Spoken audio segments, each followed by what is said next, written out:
देगा दिखे वो। सभापति महोदय,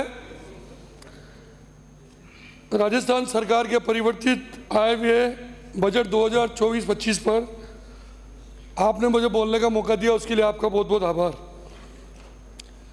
मुझे बड़ा दुख हो रहा है इस बात का कि डोटासरा जी और जूली जी यहाँ पर नहीं है, क्योंकि डोटासरा जी 2-3 दिन से यहाँ पर नहीं थे जब बजट पर चर्चा चल रही थी, और जितने कांग्रेस के लोग, आधे से ज्यादा लोग इस बजट की तारीफ कर रहे थे। जूली जी खुद कर रहे थे, जूली जी कर रहे थे, आपके भाटी जी की नहीं किया आपने? भाटी जी ने की, वो खड़े हैं। और हाँ, डोटासरा जी के आने के बाद ये मंत्री बैठे हैं, ये मंत्री बैठे हैं, ये सारे मंत्री बैठे हैं। मैं तो एक ही बात कह रहा हूं, विपक्ष में बैठकर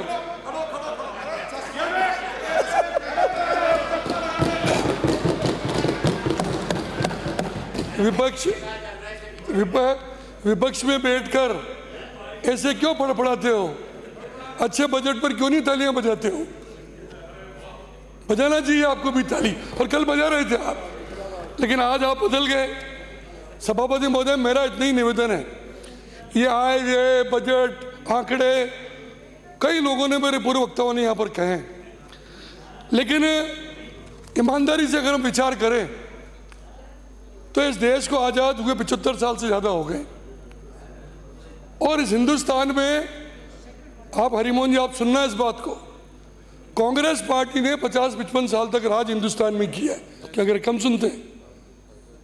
ये जोगाराम जी कह रहे कम सुनते, सही बात है क्या? वास्तव में नहीं सुन रहे हैं, तभी सुखी है। आजादी के 75 साल में 50 साल से ज्यादा आपने राज किया हिंदुस्तान पर।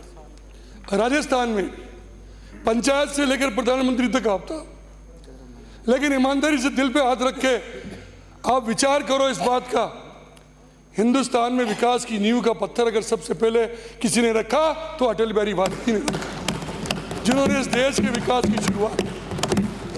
50 साल में आप गांव में सड़कें नहीं बना सके, 50 साल में आप इस गांव के किसानों की समस्याओं की जो आप बार बार बात करते हो, फसल बीमा योजना उन्होंने बनाई, किसान क्रेडिट कार्ड की व्यवस्था उन्होंने की, हिंदुस्तान को ताकतवर मुल्क, परमाणु ताकत वाला मुल्क उन्होंने बनाया।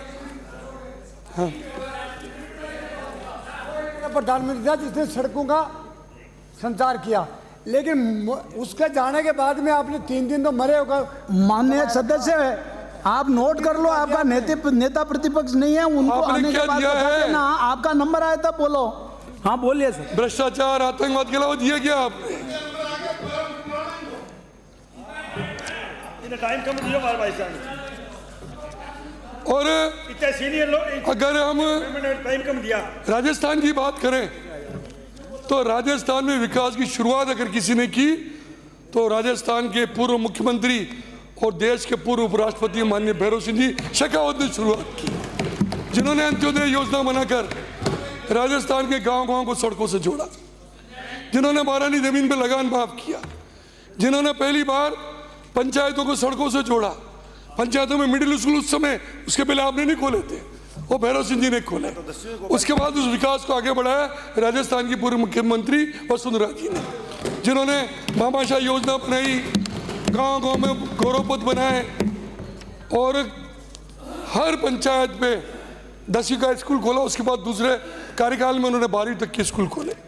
करोड़ों अरबों के काम शहरों में और गाँव में उन्होंने कराए।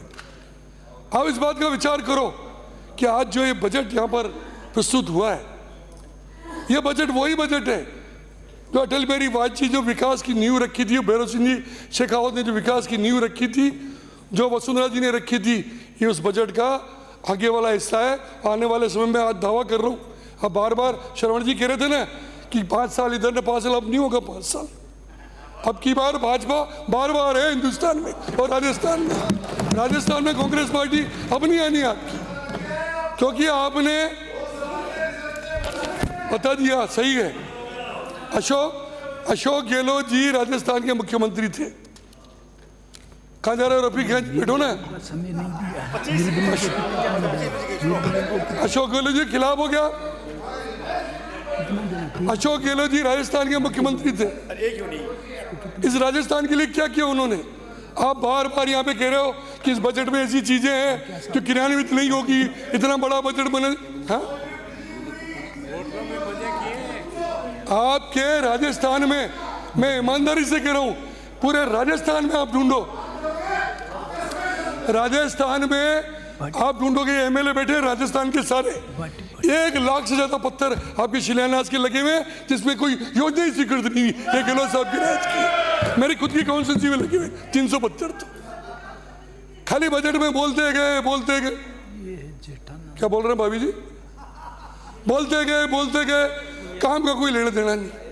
आज हम बार बार, आप ये कह रहे हैं सीटें कम ज्यादा तो राजनीति में चलता रहता है, लेकिन हमें इस बात का गर्व है कि हिंदुस्तान में तीसरी बार मोदी जी प्रधानमंत्री बने। आपके पास क्या है? आपके पास राहुल गांधी है। हाँ? आप तो मुझे बताओ, वो शोले का डायलॉग नहीं है, कितने आदमी थे? वही डायलॉग है ना शायद, गब्बर सिंह बोलता है। तो रफीक जी ये बताओ, 2014 में कितने जीते थे? कितने जीते कांग्रेस के? 42। 2019 में कितने आदमी थे आपके? 52। और अभी संविधान के नाम पर लोगों को झूठ बोल कर, पता नहीं लोगों में भ्रम पैदा करके, अंबेडकर जी के नाम पर, अंबेडकर जी संविधान के निर्माता थे। अंबेडकर जी को हराया किसने? आप लोगों ने हराया 1952 में बॉम्बे में। भूल गया। हाँ, ये भूल गए उसको। अब आपकी सीटें कितनी आ गई? अब आपकी सीटें आई 99। नहीं, सुनो तो सही, अभी की मत हो संजय जी। आप तो 2014 की, 2019 की, 2024 की, तीनों को मिलाओ, कितनी सीटें होती हैं इनकी? हैं? तीनों मिला के उतने पे सीटें नहीं आई। 199 सीटें। मेरा समय कभी खत्म नहीं होगा, मेरा समय तो शुरू हुआ है, कहां से खत्म होगा?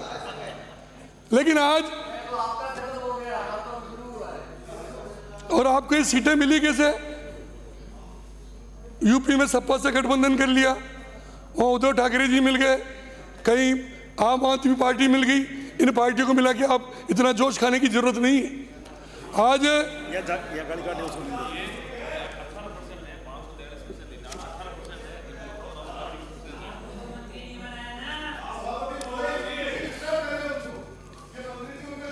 मेरे को, आप विराजिए मालिक। मेरे को मंत्री बनाया नहीं बनाया उसकी चिंता मत करो।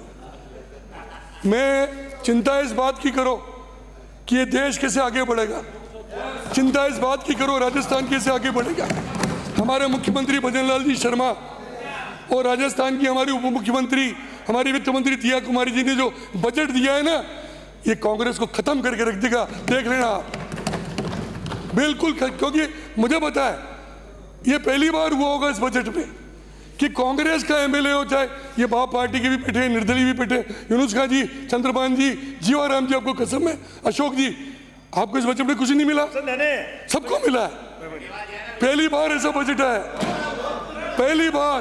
भाटी जी गलत तो नहीं कह रहा हूं, पहली बार ऐसा बजट है।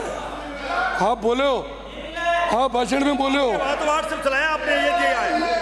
आप मिलेगा भी नहीं। प्लीज प्लीज प्लीज प्लीज, सभापति आप महोदय, विराजिए, आपका नंबर आया था बोलना ना। सभापति महोदय, जीत क्या गया? हाँ, तुमने क्या दे दिया? माननीय सदस्य आप बोलिए, शरवण जी, आपका समय समाप्त हो रहा है। शरवण जी, एक बात बताओ, अगर मोदी जी इस देश के प्रधानमंत्री नहीं होते, अयोध्या में राम का मंदिर बनता? ईमानदारी से बताओ, नहीं बनता। अगर इस 500 साल की समस्या का किसी ने समाधान किया तो नरेंद्र मोदी ने किया। माननीय सदस्य मेरे डिस्टर्ब सदस्य कौन? माननीय सदस्य विराजिए,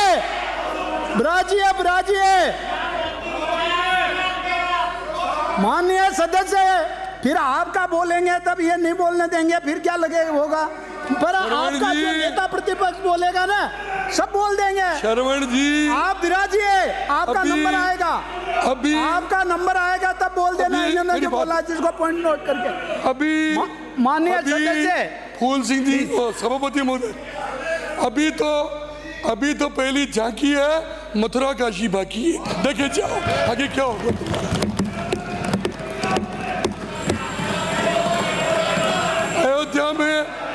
अयोध्या में हम नहीं आ रहे हैं, हैदराबाद में आ रहे होंगे। अरे विराजिए माननीय सभापति महोदय मुझे बोलने नहीं देते, क्लोज करो करने दो ना यार।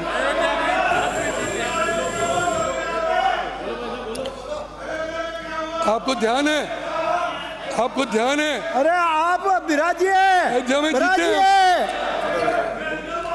सभापति महोदय, समाप्त कीजिए। सभापति महोदय, एक जमाना था जब मनमोहन सिंह जी इस देश के आपकी पार्टी के प्रधानमंत्री थे। हिंदुस्तान के बाहर अमेरिका, जापान, जर्मनी कब मनमोहन सिंह जी जाते थे, कब वापस आते थे, पता ही नहीं लगता था लोगों को कि हिंदुस्तान का प्रधानमंत्री हुआ क्या है। हालांकि उनकी हालत तो ये थी कि हमारे प्रधानमंत्री जी को अमेरिका में मनमोहन सिंह जी को सलाह लेने के लिए बुलाया है। हरिमोहन जी वो इसलिए बुलाया कि ऐसा है, आगे कोयला भी खा के भी। ऐसा है हरिमोहन जी, ऐसा है हरिमोहन जी। माननीय सदस्य खत्म करिए अपनी सभापति बात। मुझे बोलने नहीं दे रहे, मैं क्या आप करूं? अपनी बात खत्म। सभापति मुझे मेरी बात आप उधर देखो ही मत, आप आसन को संबोधित करो और सभापति समाप्त करो। महोदय, मनमोहन सिंह जी को तो सभापति महोदय जुकाम होता था ना तो सोनिया जी को फोन करते थे, गोली लूं कि नहीं लूं, ये हालत थी उनकी। लेकिन आज क्लोज कीजिए। आज हिंदुस्तान के प्रधानमंत्री नरेंद्र मोदी अमेरिका की धरती पर उतरते हैं, चाइना जाते हैं, जापान जाते हैं, तो लोग कहते हैं हिंदुस्तान का शेर आया है। ये है नरेंद्र मोदी का किरदार। आज पूरे देश में धारा 370 के बैठाने के बारे में सोच सकते थे। अमित चाचान जी, मैं सभापति महोदय, मैं कुछ बोला ही नहीं हूं अभी तो। नहीं अरे मेरा 5 मिनट तो बोलने दो। सभापति महोदय।